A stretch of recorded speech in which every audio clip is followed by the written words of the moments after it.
우리 113문부터 115문입니다.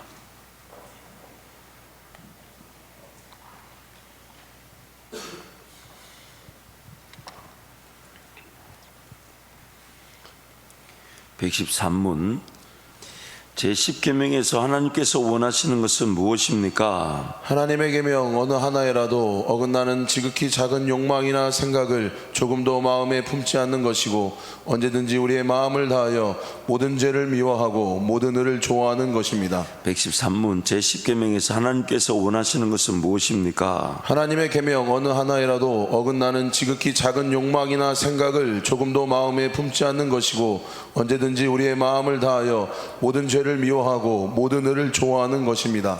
그래서 내 이웃의 집을 탐내지 마라. 이 탐심, 탐욕에 대한 말씀을 제10계명으로 제시하고 있습니다. 그래서 하나님의 계명들에 어긋나는 것은 아무리 작은 욕망이라 생각이라도 우리 마음속에 품지 않는 것이고 항상 온 마음을 다하여 모든 죄를 미워하고 모든 의를 좋아하는 것입니다. 제10계명 탐심의 죄를 멀리하라, 그렇게 말씀하시는 거죠. 우리 함께 하는 말씀을 선포하겠습니다. 나의 반석이시요 나의 구속자이신 여호와여, 나의 입의 말과 마음의 묵상이 주의 앞에 연락되기를 원하나이다.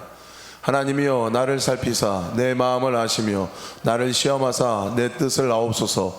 내게 무슨 악한 행위가 있나 보시고 나를 영원한 길로 인도하소서. 그런즉 우리가 무슨 말하리요? 율법이 죄냐? 그럴 수 없느니라.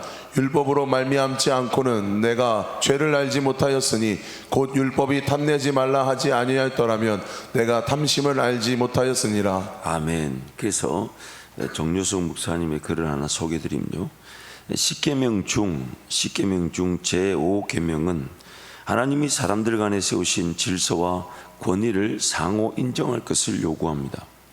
제6계명은 하나님의 형상으로 제형을 받은 사람을 욕되게 하거나 미워하거나 상하게 하거나 죽이지 말라고 요구합니다. 제7계명은 간음으로 대표되는 불교를 하나님이 정죄하심으로 온 마음으로 불교를 혐오하고 순결하고 규모 있게 살아야 한다고 요구합니다. 제8계명은 내 이웃의 유익을 도모하고 남들에게 대접을 받고자 하는 대로 이웃을 대접할 것을 요구합니다. 제9계명은 사람들 간의 진실을 추구하라고 요구합니다. 마지막으로 제10계명은 위의 계명들의 원인이 되는 탐심을 절제할 것을 요구합니다. 즉 율법 10계명을 중심으로 한 이 구약의 말씀은 원래 없었던 말씀, 하나님께서 창조하실 때에 주어질 필요가 없었던 말씀이었죠. 왜냐하면 하나님과 모든 소통이 가능했기 때문입니다. 하나님과 모든 대화가 가능했기 때문에. 그러나 이 십계명을 중심으로 한 율법의 말씀을 우리에게 주신 이유는 갈라디아서 말씀을 보면 우리의 죄악으로 말미암아, 즉 범법으로 말미암아 더하여진 것이다. 그래서 더하여졌단 말은 이 율법을 우리에게 주시지 않았다면 우리가 누리지 못한 은혜가 있다는 거죠. 마지막 부분에 이제 그 율법의 세 가지 용도에 대해서 다시 한번 말씀을 하겠지만, 그 율법이 아니었다면 우리는, 그래서 방금 읽었던 말씀처럼 탐심을 탐심이라고 가르쳐 주지 않는다면 탐심을 우리는 알지 못했을 것이다. 내 속에 그런 욕심이 있는데 그런 욕심들이 이거 너 욕심이야 라고 말해주지 않았다면 욕심인 줄 몰랐을 겁니다. 비단 대표적인 예를 한번 들어볼까요? 이런 옷을 잘 입고 자는 것도 욕심이죠.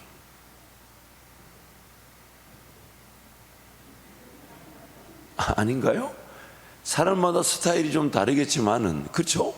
그래서 저는 종종 그런, 옛날에는 이 잘못된 정죄에 사로잡혔어요. 그래서 사람들 막 정죄했어요. 저 사람 저 화려하게 입은 거 저거 욕심이야. 저 자매님 저 지나치게 돈 쓰는 거야. 나봐, 난 대충 입어도 되잖아. 그렇게 정죄했는데 나중에 알고 보니까 제가 제 스스로 누군가를 판단하고 정죄하는 그것도 욕심이었어요. 이런 평생 우리는 이런 이 하나님의 말씀에 따르면 그 율법에 저촉되지 않는 죄가 없습니다. 그러면 그래서 이 율법을 우리에게 주신 이유가 뭐냐? 이제 그 여기서 질문에서 나오는 이유가 바로 그렇게 우리에게 제시하고 있는 거죠. 그래서 114문, 그런데 하나님께 돌아온 사람이 이 계명들을 완전히 지킬 수 있습니까? 아닙니다. 가장 거룩한 사람이라도 이 세상에 살 동안에는 이러한 순종을 겨우 시작했을 뿐입니다. 그러나 그들은 굳은 결심으로 하나님의 일부 계명만이 아니라 모든 계명에 따라 살기 시작합니다. 113문, 그런데 하나님께 돌아온 사람이 이 계명들을 완전히 지킬 수 있습니까? 아닙니다. 가장 거룩한 사람이라도 이 세상에 살 동안에는 이러한 순종을 겨우 시작했을 뿐입니다. 그러나 그들은 굳은 결심으로 하나님의 일부 계명만이 아니라 모든 계명에 따라 살기 시작합니다. 우리란 존재는 하나님의 말씀, 이 율법을 중심으로 한 구약이든 혹은 지금 우리에게 준 신약의 말씀이든 이 말씀을 다 지키기 때문에 은혜를 받는 자들이 아니라 예수님께서 이 모든 것을 다 지키셨고 우리로 하여금 따라오라 해서 예수 따라갈 때 우리는 구원을 받고 은혜를 받는 자들입니다. 우리에게 요구되어지는 것 아무것도 없습니다. 예수님께서 나라는 존재를 불러내셨고 또한 그 하나님의 말씀의 필요성, 하나님 말씀을 붙들고 살아야 될 그 은혜, 하나님의 말씀이 우리를 살리는 은혜, 하나님 말씀이 우리를 새롭게 하는 은혜, 그걸 전혀 모르고 살아가는데 계속 찾아와 주시고 만나 주시고 격려하시고 위로하시고 이렇게 세워주셔서 그 말씀이 들려지게 하시죠. 그래서 그 말씀에 관심도 없던 사람들이 기어이 그 말씀에 관심을 가지기 시작합니다. 그러면서 세상에 이런 원리가 있구나, 창조되었구나, 나라는 삶이 이렇게 갖춰져 있구나, 세워져 가는구나, 하나님의 말씀이 아니면, 나를 지으신 하나님이 아니면 내 삶은 아무런 의미가 없구나, 이걸 점점 깨닫기 시작하죠. 그래서 깨닫기 시작하는 그것이 마치 우리 자녀들이 태어났을 때 공부의 필요성을 느끼지 못하다가 세월이 지나면 공부의 필요성을 느끼기 시작하는 것처럼 영적으로 거듭난 우리도, 다시 태어난 우리도 그런 필요성을 전혀 느끼지 못하다가 점점점 그 필요성을 인식하기 시작하죠. 야, 배워야 하는구나, 들어야 하는구나, 깨달아야 되는구나, 알아갈 게 많구나, 하나님을 경험할 게 많구나. 그리고 저 천국 가면 이게 온전해지는 거죠.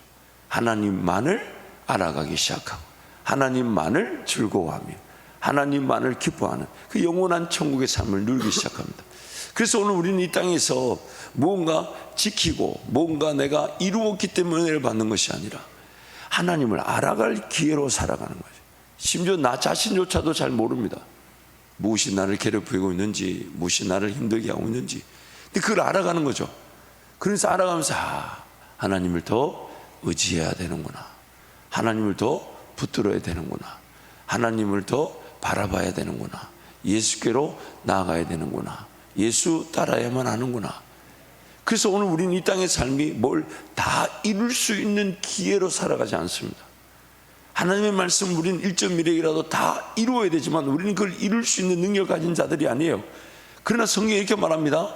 우리를 위해 이루어져야 될 율법은 예수께서 다 이루셨다고 말씀하세요. 다 이루셨습니다. 다 이루셨습니다. 안타까운 것은 다 이루어진 그 율법을 통한 예수 그리스도의 은혜가 우리가 다 맛보지 못한 채 천국 갈 수 있다는 거죠. 우리에게 뭔가 이루어져야 된다고 요구되어지는 것이 아니라 예수님이 율법의 1.1억도 폐하여 지지 않고 다 이루어 주셨는데, 그래서 예수 따라가면 예수님이 다 이루어 주신 그 은혜를 우리는 맛보는 것인데, 우리의 육신의 연약함과 인생의 이 시간표라는 이 한계 안에 갇혀 있다 보니까 예수님을 통해 이루어진 그 모든 말씀을 다 맛보지 못한 채 살아가는 거, 이게 안타까운 거죠. 이게 안타까운 거죠. 우리 인생의 지경 한계는 어디에 있냐? 다름 아니 내 육신의 시간표에 있는 것이 아니라 예수님이 다 이루어 놓으신, 그래서 누구든지 예수 붙들고 예수 의지하고 예수께 나아가면 예수님이 이루어 놓으신 그 하나님의 의, 하나님의 나라, 하나님의 영광, 그것을 맛보게 되는데, 그것은 그리스도의 장성한 분량이라 그러잖아요.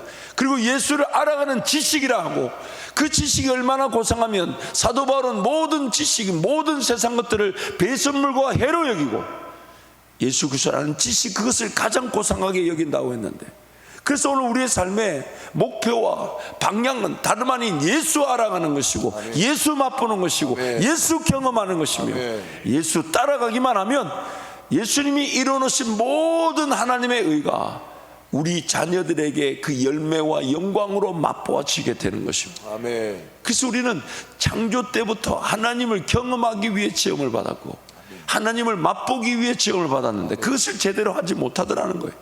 그래서 예수 그리스도를 통해 다시 우리가 죽어야 될 죽음을 죽어주시고 우리를 자녀 삼아 주신 것은 다름 아닌 하나님을 맛보고 경험하기 위한 것입니다. 그 하나님 맛보고 경험할 때 우리는 죄에서 이겨낼 뿐만 아니라 죄에서 해방될 뿐만 아니라 성령으로 충만하게 되어서 성령의 열매를 심고 거두는 은혜를 누리게 되는데 그게 한계가 없다는 거예요. 한계가. 하나님을 맛보아하는 것이 한계가 없다는 거예요. 예수 그리스도께서 이뤄놓으신 그 율법의 의, 예수께서 율법을 완성시키셔서 우리가 맛볼 수 있는 그 율법의 은혜는 한계가 없다. 그래서 믿음의 세계다. 보이지 않는다. 그 끝을 논할 수가 없다. 그래서 오늘 우리는 이 땅에서 그 하나님을 맛보기 위해 살아가다가 저 천국 가면 온전한 순종, 완전한 순종, 하나님만을 바라보고 하나님만을 의지하고 하나님만을 기뻐하고 하나님만을 즐거워하고 하나님을 알아가는 그 행복을 영원히 누리게 되는 것입니다. 그래서 여러분 오늘 이 땅에서 우리는 하나님을 알아갈 기회로 살아가니까 이 귀한 말씀이 얼마나 소중합니까? 그렇죠? 그래서 이 말씀이 펴지지 않을 때마다 잊지 마세요. 그만큼 강팍한 죄인들이 그만큼. 언젠가 제가 예화로 말씀드렸죠. 하나님 말씀이 안 읽혀지면 천국에 갈 필요가 없습니다. 천국 가면 하나님 음성 듣고 하나님 알고 기뻐서 예배하는데 또 음성 듣고 또 알아가고 또 예배하는 이 영원한 반복이에요. 근데 이 땅에서도 이게 잘 안 펴진다는 것은 이 말씀의 진정한 능력을 모를 뿐만 아니라 내가 하나님께 대한 관심이 없는 것, 그만큼 죄인이라는 것, 그만큼 단지 인생을 살아갈 좋은 방법, 능력, 물론 이 말씀을 통해 그 능력과 은혜 인도하심을 보게 되지만 이 말씀을 꿀송이처럼 느꼈던 그런 시편의 기자들처럼 하나님 말씀을 주야로 묵상하는 행복을 누리지 못한다면 우리는 천국에 갈 필요가 없어요. 천국 가면 요것만 할 텐데, 요것만 천국 가면 요것만 해요. 이러면 불편하잖아요. 천국 가서 요것만 한다니까 불편하잖아요. 근데 우리는 지금 그 기쁨을 모르는 거죠. 하나님을 알아가는 기쁨, 하나님을 이제 면대면으로 보면서 정말 그 영원한 기쁨, 그 기쁨을 이 땅에서 맛볼 수 있도록 우리를 구원하신 것입니다. 그래서 말씀을 사모하며 말씀의 깊이에 사로잡히는 우리 모두가 되기를 축복합니다. 아멘. 그래서 113문의 첫 번째, 아무리 거룩한 사람이라고 해도 이 세상을 살 동안에는 율법 즉 계명을 따르고 순종하는 것을 겨우 시작할 뿐입니다. 두 번째, 거룩한 사람이란 자신의 죄인됨을 항상 인식, 기억하고 성령 하나님만을 의지하여 일부 계명만이 아닌 모든 계명에 따라 살기를 작정하고 따르는 자입니다. 그래서 첫 번째, 아무리 거룩한 사람이라고 해도 이 세상을 살 동안에는 율법 즉 계명을 따르고 순종하는 것을 겨우 시작할 뿐입니다. 함께 말씀을 선포하겠습니다. 선을 행하고 죄를 범치 아니하는 의인은 세상에 아주 없느니라. 우리가 율법은 신성한 줄 알거니와 나는 육신에 속하여 죄 아래에 팔렸도다. 나의 행하는 것을 내가 알지 못하노니 곧 원하는 이것은 행하지 아니하고 도리어 미워하는 그것을 함이라. 우리가 부분적으로 알고 부분적으로 예언하니 만일 우리가 죄 없다 하면 스스로 속이고 또 진리가 우리 속에 있지 아니할 것이요 만일 우리가 범죄하지 아니었다 하면 하나님을 거짓말하는 자로 만드는 것이니 또한 그의 말씀이 우리 속에 있지 아니하니라. 모든 것을 순종할 능력이 우리에게 없습니다. 그래서 두 번째, 거룩한 사람이란 자신의 죄인됨을 항상 인식, 기억하고 성령 하나님만을 의지하여 일부 계명만이 아닌 모든 계명에 따라 살기를 작정하고 따르는 자입니다. 함께하는 말씀을 선포합니다. 오직 여호와의 율법을 즐거워하여 그의 율법을 주야로 묵상하는 자로다. 내 길을 굳이 정하사 주의 율례를 지키게 하소서.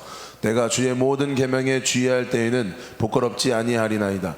주의 의로운 규례를 지키기로 맹세하고 굳게 정하였나이다. 내 속사람으로는 하나님의 법을 즐거워하되 우리가 그의 계명을 지키면 이로써 우리가 저를 아는 줄로 알 것이요. 그래서 115문 이제 이 십계명 말씀 전체를 정리하면서 이런 질문을 던지는 것이죠.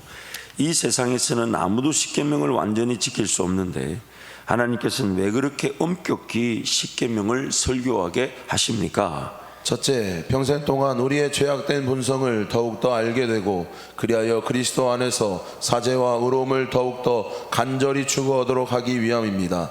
둘째, 이 세상의 삶을 마치고 목적지인 온전에 이를 때까지 하나님의 형상으로 더욱더 변화되기를 끊임없이 노력하고 하나님께 성신의 은혜를 구하기 위함입니다. 다시 한 번 더, 이 세상에서 아무도 십계명을 완전히 지킬 수 없는데 하나님께서는 왜 그렇게 엄격히 십계명을 설교하게 하십니까? 첫째, 평생 동안 우리의 죄악된 본성을 더욱더 알게 되고 그리하여 그리스도 안에서 사죄와 의로움을 더욱더 간절히 추구하도록 하기 위함입니다. 둘째, 이 세상의 삶을 마치고 목적지인 온전에 이를 때까지 하나님의 형상으로 더욱더 변화되기를 끊임없이 노력하고 하나님께 성신의 은혜를 구하기 위함입니다. 아멘. 그래서 하나님은 분명한 목적을 가지고 이 세상을 지으셨습니다. 그것을 완성을 위한 완성이라고 합니다. 우리가 이 땅에 태어난 것은 그냥 내버려진 존재가 아니라 하나님을 기뻐하고 즐거워하며 하나님을 예배하는 자로 지음을 받았죠. 그래서 지어진 모든 세상, 우리란 존재는 완성, 더 이상의 수정이나 보완이 필요 없는 완성된 존재와 완성된 질서에 태어났습니다. 그리고 그 완성된 세계와 질서는 다름 아닌 하나님을 기뻐하고 즐거워하는 그 구원의 목적을 향해, 그 완성을 향해 시작된 완성이었습니다. 근데 죄로 말미암아 이 완성, 즉 목적이 이루어지지 않았죠. 그래서 하나님은 우리를 세상을 지키기 전부터 선택하셨다는 것과 또한 하나님이 창조한 세계가 실패로 끝이 날 수 없다는 하나님의 그 분명한 속성, 그 하나만으로도 구원의 역사는 일어나야 했습니다. 그래서 우리가 부르지도 찾지도 않았는데 하나님께서 우리를 되찾아오신 것이죠. 그래서 되찾아오신 우리는 지금 창조 때의 그 하나님의 목적을 그대로 가지고 있습니다. 그런데 이 창조 때의 목적을 가지고 정말 하나님 기뻐하고 즐거워야 되는데 하나님을 기뻐하고 즐거워하기는커녕 오히려 죄 가운데 빠져 있습니다. 오히려 죄에 사로잡혀 있습니다. 그래서 이 죄 가운데 빠져 있고 사로잡힌 이 백성들을 일깨우기 위해 십계명을 중심으로 하는 구약과 또는 신약의 말씀을 우리에게 주신 것이죠. 그리고 이 십계명을 중심으로 한 율법 전체 말씀의 목적은 뭡니까? 원래 하나님이 지향하셨던 목적, 하나님의 영광을 찬양하고 기뻐하고 즐거워하는 것, 그게 바로 우리 삶의 목적인 것입니다. 그래서 세 가지죠. 십계명, 첫 번째, 율법의 목적은 우리의 제약된 본성을 더욱더 알게 하는 것입니다. 두 번째, 죄와 죄인됨을 깨닫고 구원자 예수 그리스도로 용서함 받고 의로워지기를 더욱더 간절히 추구하도록 하기 위함입니다. 세 번째, 성령 하나님께서 천국 가는 그날까지 죄인인 우리를 인도하셔서 하나님의 형상으로 변화되게 하십니다. 변화의 방향과 내용이 바로 율법의 성취자이신 예수 그리스도를 따르는 것입니다. 그래서 첫 번째 십계명, 즉 율법의 목적은 우리의 제약된 본성을 더욱더 알게 하는 것입니다. 함께 말씀을 선포합니다. 내가 이르기를 내 허물을 여호와께 자복하리라 하고 주께 내 죄를 아뢰고 내 죄악을 숨기지 아니하였더니 곧 주께서 내 죄악의 악을 사하셨나이다. 그러므로 율법의 행위로 그의 앞에 의롭다 하심을 얻을 육체가 없나니 율법으로는 죄를 깨달음이라. 만일 우리가 우리의 죄를 자백하면 저는 미쁘시고 의로우사 우리 죄를 사하시며 모든 무리에서 우리를 깨끗게 하실 것이요. 두 번째, 죄와 죄인됨을 깨닫고 구원자 예수 그리스도로 용서함 받고 의로워지기를 더욱더 간절히 추구하도록 하기 위함입니다. 말씀 함께 선포합니다. 의에 줄이고 목마른 자는 복이 있나니 저희가 배부를 것이며 오라 나는 공고한 사람이로다. 이 사망의 몸에서 누가 나를 건져내랴. 우리 주 예수 그리스도로 말미암아 하나님께 감사하리로다. 그런즉 내 자신이 마음으로는 하나님의 법을 육신으로는 죄의 법을 섬기노라. 그래서 세 번째, 성령 하나님께서 천국 가는 그날까지 죄인인 우리를 인도하셔서 하나님의 형상으로 변화되게 하십니다. 변화의 방향과 내용이 바로 율법의 성취자이신 예수 그리스도를 따르는 것입니다. 말씀 함께 선포합니다. 운동장에서 다름질하는 자들이 다 달아날지라도 오직 상 얻는 자는 하나인 줄 너희가 알지 못하느냐. 너희도 얻도록 이와 같이 다름질하라. 내가 이미 얻었다 함도 아니요 온전히 이루었다 함도 아니라 오직 내가 그리스도 예수께 잡힌 바 된 것 그것을 잡으려고 쫓아가노라. 형제들아, 나는 아직 내가 잡은 줄로 여기지 아니하고 오직 한 일 즉 뒤에 있는 것은 잊어버리고 앞에 있는 것을 잡으려고 표대를 향하여 그리스도 예수 안에서 하나님이 위에서 부르심의 상을 위하여 쫓아가노라. 사랑하는 자들아, 우리가 지금은 하나님의 자녀라. 장래에 어떻게 될 것은 아직 나타나지 아니하였으나 그가 나타내심이 되면 우리가 그와 같을 줄 아는 것은 그에 계신 그대로 볼 것을 인함이니 주를 향하여 이 소망을 가진 자마다 그의 깨끗하심과 같이 자기를 깨끗하게 하느니라. 아멘. 그래서 율법은, 이 십계명을 중심으로 한 율법은 궁극적으로 세 가지 목적과 그 용도를 가지고 있다. 그래서 작년 100일 새벽기도 때 나누었던 말씀을 제가 좀 그때 설교 내용을 좀 더 다시 한 번 더 정리 인용하겠습니다. 율법의 세 가지 용도, 첫 번째는 교육적 신학적 용도, 죄를 경고하고 알리고 책하고 정죄하는 용도를 가지고 있습니다. 십계명을 중심으로 한 율법, 그리고 더 확대되어서는 구약의 말씀인데 물론 신약의 말씀도 적용됩니다. 이 율법이라는, 즉 계명, 뭘 지키라, 뭘 하지 마라, 뭘 해라, 뭘 하지 마라, 이 율법에 세 가지 용도가 있다는 거예요. 첫 번째가 죄를 알리고 경고하고 책망하고 정죄하는 용도, 기능이 있다는 것입니다. 그래서 잔 칼빈의 기독교의 강의에 보면 하나님의 의, 즉 하나님이 받아주시는 유일한 의를 밝힘을 통해 우리 각 사람의 불의를 경고하며 알리며 책하며 결국 정죄한다. 다른 말로 하나님의 영광에 이르지 못하는 죄인들의 상태, 너의 상태는 이러하다.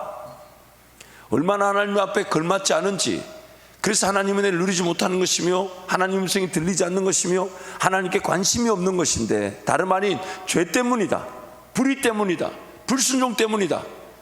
그래서 우리의 연약함, 우리의 부족함, 우리의 죄인됨을 밝히고 고발하고 규명하고 규정하고 책하고 정죄하는 그 용도를 이 율법이 한다는 것이죠. 그래서 로마서 3장 20절, 로마서 7장 7절 함께 선포합니다. 그러므로 율법의 행위로 그의 앞에 의롭다 하심을 얻을 육체가 없나니 율법으로는 죄를 깨달음이라. 그런즉 우리가 무슨 말을 하리요? 율법이 죄냐? 그럴 수 없느니라. 율법으로 말미암지 않고는 내가 죄를 알지 못하였으니 곧 율법이 탐내지 말라 하지 아니하였더라면 내가 탐심을 알지 못하였으랴. 두 번째 율법의 용도는 정치적, 즉 시민적 용도라 그래서 이 범죄, 죄가 더 발생할 수 있는 걸 좀 억제하는 기능이 있습니다. 그러나 그 죄를 해결하고 고치고 용서함 받고 치유하지는 못합니다. 단지 억제하는 거죠. 그러니까 격리시키거나 가둬두거나 두려움을 줘서, 죄를 지으면 이렇게 심판을 당하고 죄를 지으면 이렇게 어려움을 당하게 되는구나, 그걸 알게 해서 그 죄 자체를 좀 억제하는 용도가 있다는 거예요. 그래서 권호독 목사님의 책을 인용하면 칼빈은 자연인, 그러니까 우리의 죄인됨의 상태, 자연인을 가리켜 제멋대로 부패한 생각을 가슴속에 간직하는, 날뛰는 정욕을 공공연하게 발산하고자 하는, 자기를 억제할수록 정열의 불길은 강하게 되며 마음속이 뜨겁게 끓어오르는 존재 등으로 표현한다. 칼빈은 심지어 이런 인간은 율법 자체를 미워하며 입법자이신 하나님을 저주해서 될 수만 있으면 반드시 하나님을 없애려고 함을 주목한다. 바로 이런 인간에게 율법이 벌을 받으리라는 공포심을 일으켜 죄를 억제한다는 것이다. 저와 여러분이 그렇다는 거예요. 죄를 죄인 줄 모르고 죄 짓기도 하지만 죄를 죄인 줄 알면서 짓기를 좋아하고, 심지어 로마서 말씀 뭐라고 얘기합니까? 그러한 죄를 짓는 자들을 옳다고 말하는 자들, 죄를 짓고 싶어서 안달이 난 사람들, 죄 짓기를 너무 좋아해서 늘 죄 짓는 정열과 열정의 불길이 타오르는 인간들, 그게 다른 누군가가 아닌 우리라는 거예요. 그래서 그런 죄인들의 죄가 좀 억제될 수 있도록 그 율법의 말씀을 주셨다는 거예요.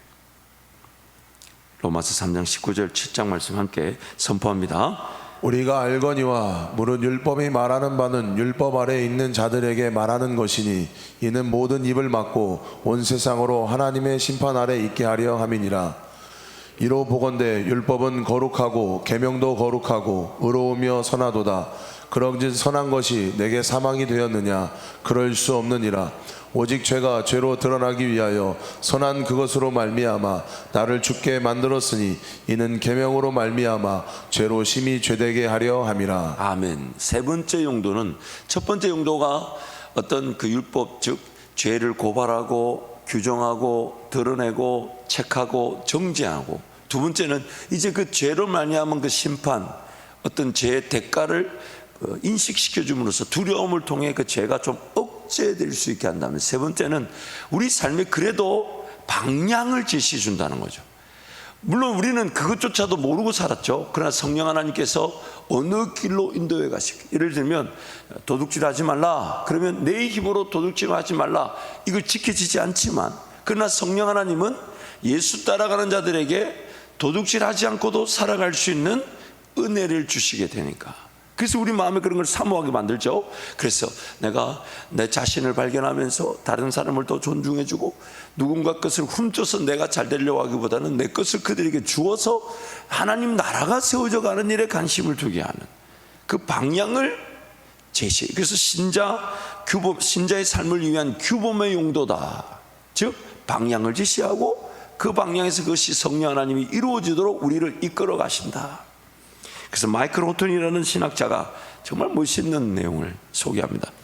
율법은 더 이상 신자들을 저주할 수 없고, 신자들을 그리스도 안에서 율법을 다 지킨 자로 보며, 또한 율법은 우리와 대적하는 것이 아니라 우리 마음에 기록되어 있다. 비록 우리가 계속해서 생각, 말, 행동 속에서 율법을 어기기는 하지만, 율법은 우리에게 뭐가 된다고요?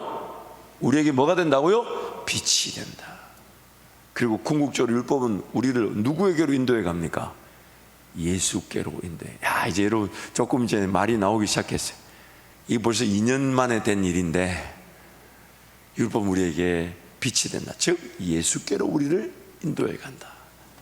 그래서 로마서 7장 말씀을 함께 선포하겠습니다. 그러므로 내가 한 법을 깨달았노니 곧 선을 행하기 원하는 나에게 악이 함께 있는 것이로다. 내 속사람으로는 하나님의 법을 즐거워하되 내 지체 속에 한 다른 법이 내 마음의 법과 싸워 내 지체 속에 있는 죄의 법으로 나를 사로잡는 것을 보는도다. 오라 나는 공고한 사람이로다. 이 사망의 몸에서 누가 나를 건져내랴. 우리 주 예수 그리스도로 말미암아 하나님께 감사하리로다. 그런즉 내 자신이 마음으로는 하나님의 법을, 육신으로는 죄의 법을 섬기노라. 아멘. 그래서 이 방금 읽었던 로마 7장 말씀 다음에 8장에서 이렇게 시작하잖아요. 그러므로 예수 그리스도 안에 있는 자에게는 결코 정죄함이 없나니 생명의 성령의 법이 죄와 사망에서 우리를 해방시키셨느니라. 아무것도 한 일이 없이 그저 예수 그리스도의 승전보가 울리고 깃발이 딱 꽂히는 순간, 우리는 여전히 죄법 아래 사로잡혀 있는데 예수 그리스도 그분이 승리하셔서 우리가 해방되게 된 것이죠. 해방되게 된 것이. 저는 이걸 항상 이렇게 비유하고 싶어요. 우리는 죄와 사망이라는 감옥에 갇혔습니다. 그런데 그 감옥에 갇힌 줄도 모르고 살았고, 또한 갇힌 줄 아는 순간부터는 그 새창살을 붙들고 내가 거기서 벗어나려고 몸부림쳤습니다. 그걸 뭐 새창살을 벌린다는 둥, 그거를 어떻게든 뽑아내든 둥, 그 탈옥하려고 몸부림쳤는데 어느 순간 저기서 누군가 나를 부르는 거예요. 그 눈을 봤더니 누군가 문을 열어놓고 이리 오라고, 이리 오라고. 그래서 그거를 따라가면 우리는 열린 문, 열린 길, 그리고 해방의 길을 걸어가는데, 이 죄인된 자들이 그것조차도 그 열린 문인 줄 모르고 그거 안 가고 이렇게 내가 가려고 거의 다 돼갑니다. 내 이제 곧 이겨냅니다. 이거 내 이제 곧 살만합니다.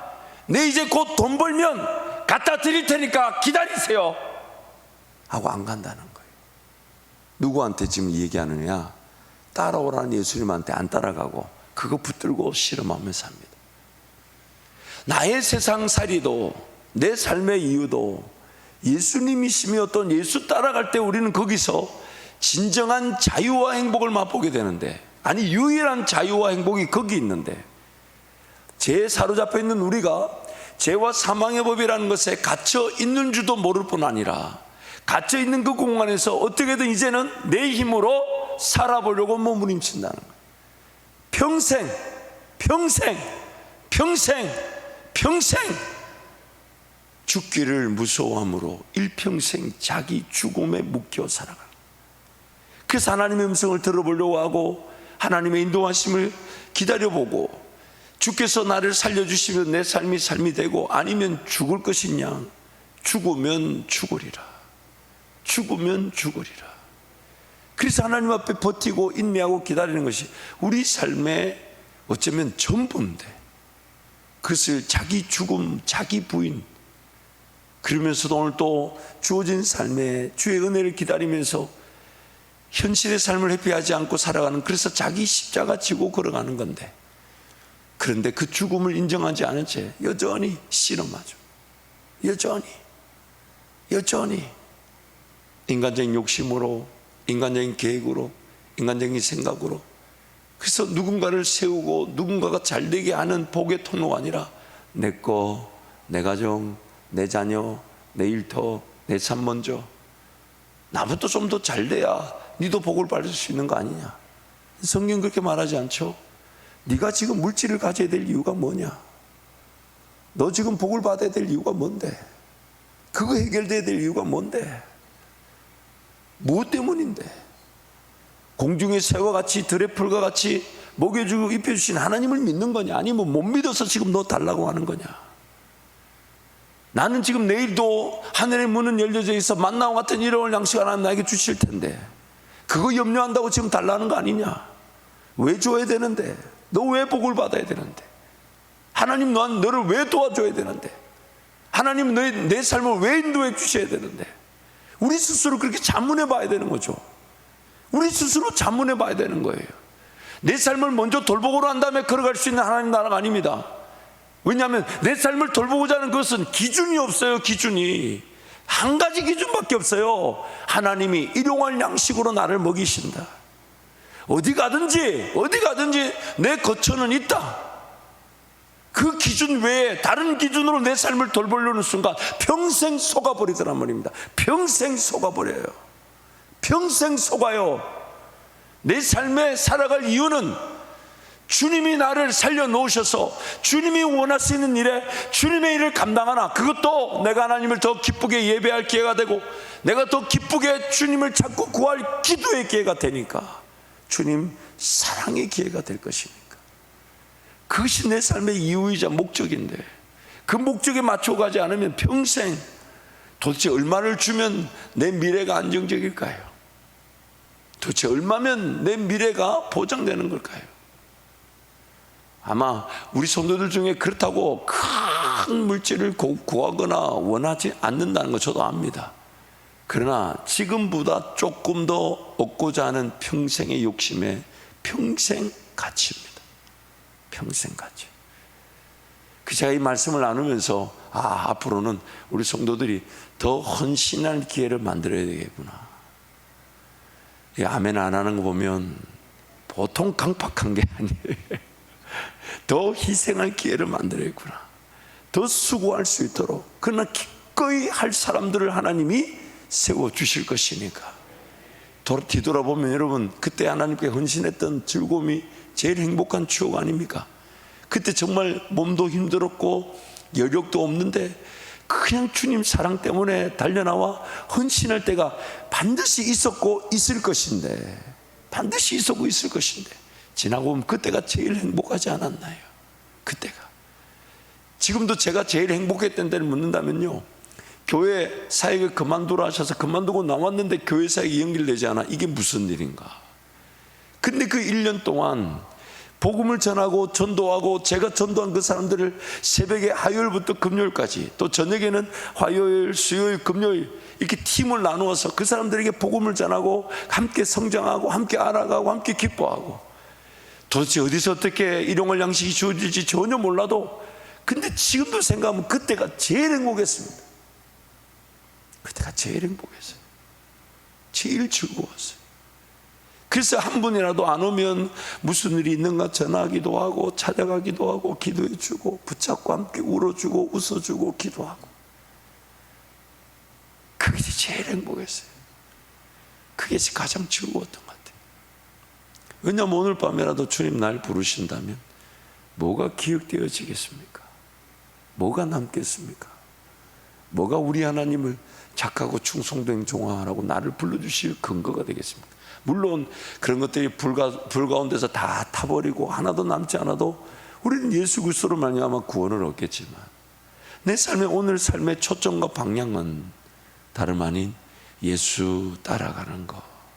예수 따라가는.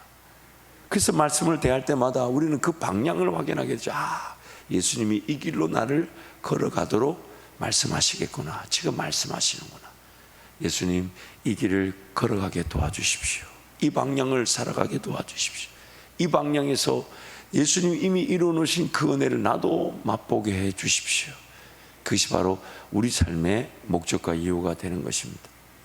그래서 사랑하는 성도 여러분, 이제 우리 하이델베르그가 일주일밖에 남지 않았습니다. 별로 감격도 없고 감사도, 이게 다 죄로 인한 현상이라니까요. 이게 감사가 없고 감격할 줄 모르는 게 이게 죄 때문에 사로잡혀서 그래요. 웃어야 되는데 웃을 줄 모르고. 예수님 뭐랍니까? 피리를 불어 춤추지 않는데 춤출 줄 모른다잖아요. 이 100일을 더해야 그 기쁨을 누리시겠습니까? 이도 100일 더 하자 그러면 아멘 해야 되는데 아멘 할 줄 모르는 것도 이 죄로 인한 현상인데. 네, 여러분, 이 할데베르그 응답을 이렇게 쭉 해오면서 이제 기도하면서 제목은 이런 것들이 우리 교회 신앙생활의 기준이 되길 바라는 거예요. 꼭 해라 이게 아니라 누구든지 하나님을 알고자 하고 또 하나님을 알아가야 될 그 방향을 제시해 주는 기준이 되죠. 그래서 성경을 좀 더 전체적인 그림에서 조직적으로 또 일률적이지 않으나 통일성을 가진 다양한 면에서의 그런 모든 성도들을 주께로 인도할 수 있으나 예수께로 인도하는 그 길은 다 한 길, 즉 성경이라는 것을 통해 우리가 인도함을 받게 되니까, 그래서 이 할데베르그 응답을 통해서 성도들의 삶의 기준이 되는 거죠. 누구든 좀 알고 싶어하고 알아가고자 할 때 그 체계적인 그 체계적인 암이라는 것은 삶이 든든한 반석 위에 세워지는 기회가 되는 거죠. 또 나에게는 양식이 되면서 무기가 될 거니까. 그래서 이제 이렇게 지나가고 나면 여러분 가지신 그 주 교재에 이제 내년부터는 부교재가 생겨서 이제 원하시는 분들이 제가 말씀을 전한 그 인용했던 모든 글들을 이제 그 교재화해서 여러분들이 그것을 구체적으로 묵상하고 또 적용해보고 한 걸음씩 이렇게 배워나가는 그런 기회가 이제 세워지게 될 것입니다. 그래서 여러분, 앞으로도 이 100일은 그러한 기초를 세우는 일에 쓰임바 되고, 제가 확신하건대 매일매일 그 새벽이 기도가 일상화가 되면 그것은 마치 장작이 기름에 젖어 들어가는데 젖어 들은 줄 모르다가 성령에 젖어 있다가 어느 날 예수께서 주가 쓰시겠다, 즉 성령의 불이 붙으면 준비되었다는 듯 나를 태우지 않으나 성령으로 불붙게 되는 그 은혜를 반드시 누리게 될 것입니다. 반드시 누리게 될 것입니다. 말씀 붙들고 말씀 안에 가는 사람 반드시 말씀으로 열매를 맺을 수밖에 없습니다. 그래서 여러분, 남은 일주간 또 주변의 분들 독려하셔서 승리하시고 더 깊은 은혜를 사모하시기를 축복합니다. 함께 찬양.